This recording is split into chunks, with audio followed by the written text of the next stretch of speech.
Hazrat Muhammad Mustafa sallallahu alaihi wasallam prophesied that a time would come in the latter days when a great havoc for the world would be born under the style of Dajal, which is, the word is translated as Antichrist in English. Whether it carries the full connotation of the word Dajjal or not, I don't know. But I am inclined to believe that it does not carry the full connotation of the word Dajjal, because it's a much deeper and richer word in meaning. So just Antichrist would not be able to carry all the messages which are a sort of packed, very closely packed in the word Dajjal. Now, this is a very great prophecy and also a lengthy prophecy which covers so many aspects of the future world. If I begin to speak on all these aspects, it would take me a very, very long time. So I'm going to limit myself strictly to only one single word which Hazrat Rasul Kareem sallallahu alaihi wasallam has used to depict the attributes of Dajjal. It says he will be awar, that is one-eyed. Now, in connection of his one eye, he further explains that his right eye would be blind. So totally blind that there won't even be a realization of a shadowy light in that eye, to be totally blind. The other one, on the other hand, would be very deep-sighted and far-sighted and so clear and so prominent that that eye would be able to penetrate the depths of the earth and find out the secrets of the earth hidden below billions of tons of earth. It would be such penetrating eye. Now, this is a very interesting depiction of the future Dajjal, or as we understand it to be, as a future Christian nations which are going to dominate the whole world. When I came to Europe, and even before that, I observed this, that Hazrat Muhammad Mustafa sallallahu alaihi wasallam could not have chosen a better phrase than the word awar for the characteristics of the Western people. They are in fact highly intelligent and very deep-sighted and very clear-sighted as far as the worldly matters go.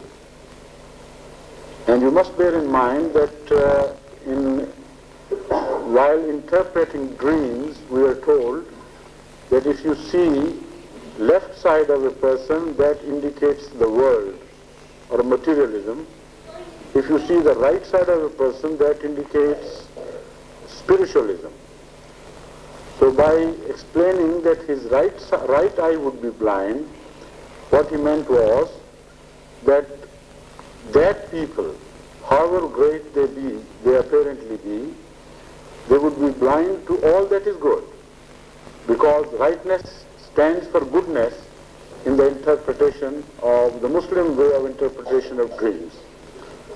So all that stands for goodness, righteousness, spiritualism, religious or godly things would not be perceived by that Dajjal, which, as I have explained, has been manifested in the form of the Western civilization or Christian dominance of the world. So it should all, whenever I say Dajjal, it should be understood as such. I don't have to explain every time what I mean by word Dajjal. Because as Masih Maud has at length explained why he considers the Western Christian civilization and their religion to be the representative of this tradition, fulfillment of this tradition of the Holy Prophet. Now secondly, as I mentioned earlier, as far as the worldly matters go, they are so much advanced. They have achieved such high standards of precise and correct vision that it is surprising for the rest of the world. They lead all movements which can be called materialistic movements. In philosophy, in science, in sociology, in all other aspects of life which concern man, but which are not religious and which are not moral, which are not godly. The Western society leads the entire mankind. The same people who are completely blind to the values of their Creator, their submission to Him, their obligations to Him, are so well advanced in science that now they are virtually talking, literally talking with the heavens above.